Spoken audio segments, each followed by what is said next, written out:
Welcome to the deep dive. So, you're thinking about getting some help delegating tasks?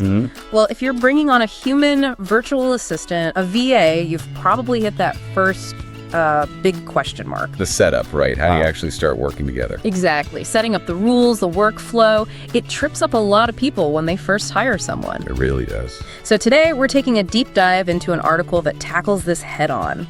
It's called Workflow Setup for Novice Clients with Human VAs, a Universal Guide. Oh, the one on the VA Gods website. That's the one. And our mission here is simple.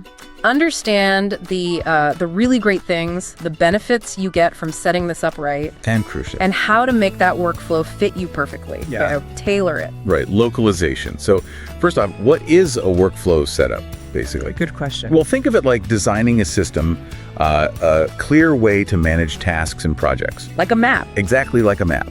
So everyone knows the route from start to finish for any task. It's all about making things clear, right from the get-go. Okay, clarity. But why a human VA?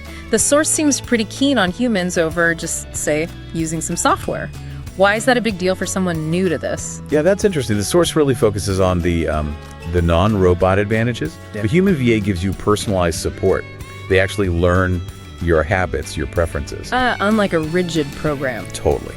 And that leads to, well, a lot of flexibility. Flexibility, how so? Well, if your priorities suddenly change or a task shifts, Which happens all the time. right, they can adapt quickly. And that adaptability makes them really cost-effective. Cost-effective. Because they can handle, what, the messy bits? Precisely. They handle ambiguity, those little unexpected things, way better than any algorithm can. Saves you headaches, saves you money. That sounds good. Flexibility, cost-effectiveness. Ah. But wait, if they're so flexible, how do you avoid things getting confusing? You know, rules changing all the time. That sounds like a risk too. That's where the structure comes in, that workflow map we talked about. The VA Gods source actually mentions that when you manage these workflows well, you can see like up to a 30% increase in how many tasks get completed. 30%? Wow. That's huge. It is. And that efficiency boost happens because the VA handles the routine stuff and even the small bumps in the road. Right. Which frees you up, lets you focus on the bigger picture, your main job. Okay, so the magic ingredient seems to be making it personal. Customization, or localization, as you called it. Exactly. You can't just grab a standard template and expect it to work perfectly. One size fits all doesn't work here. Nope. You've got to figure out what your business really does, what your main goals are. Makes sense. If you don't know what you need, how can they deliver it? Right. And a really key part of customizing, localizing, is sorting out the communication.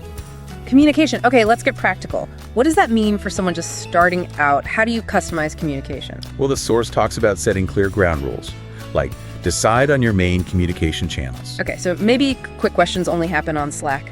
Yeah, maybe. And maybe big weekly updates only go through email. You decide what works. And what about, like, how you talk to each other? That too. Adjust your language, your tone.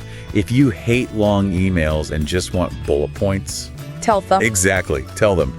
So your VA isn't wasting time writing essays you won't read properly. It's about matching styles.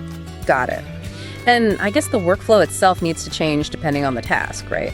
Booking a meeting is way simpler than, say, managing a big project launch. Absolutely. That brings up defining task complexity levels. That's critical. Complexity level. Yeah. A simple task, maybe just a quick checklist, like a straight road. Easy enough. But a complex project, well, that needs a more flexible workflow structure. Think of it like a map with planned detours. Detours. Yeah, for when things don't go quite as planned. Maybe you need built-in review stages or checkpoints where things might need to change course. So you fit the map complexity to the journey's complexity. You got it. Fit the map to the destination. Okay, this has been really helpful. A good dive into getting started with delegation. So, main takeaways. Get that personalized human help. And really spend time customizing the workflow to fit you and the task. Right. Better results, less stress, save time. Definitely. But, thinking longer term, the source suggests something maybe even more important comes out of this customization. What's that?